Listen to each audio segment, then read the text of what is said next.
Vandag voel ek so tevrede en gelukkig, vriend. Ek dink so as dit vandag my laaste dag sal wees, is ek so tevrede met wat ek van vanoggend af gedoen het tot nou toe. Ek voel goed, ek voel gesond, ek voel tevrede oor dit wat ek kon doen. En ek het net 'n dankbaarheid in my hart. Ek voel regtig waar dat as 'n mens 'n ding doen, moet jy dit met volle oorgawe doen. En as jy dit nie wil doen nie, doen dit nie. Doen dit maar net nie.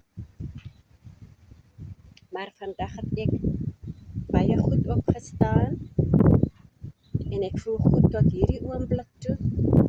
En ek kan maar net sê dit is die genade van die Here wat ons dra. Hy dra ons, hy behoed en bewaar ons. Hy skenk ons die krag wat ons het om elke dag te doen wat ons kan doen. Dit is wat die Here kan doen. So, elke dag is net genade. En soos ek sê, vriend, laat ons blymoedig voortgaan.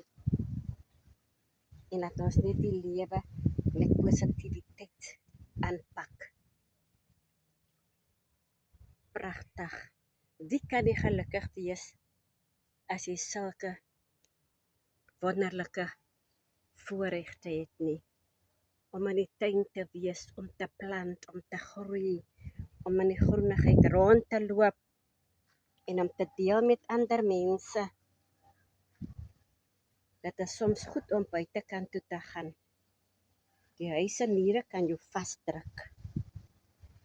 En buite kan jy die oopte van die natuur aanskou, die geluide van die diere, die waai van die wind.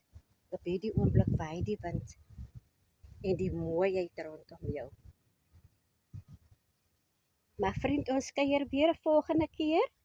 Laat dit goed gaan. Ek is Maggie. Aan die nuwelinge baie welkom. Tot 'n volgende keer. Totsiens.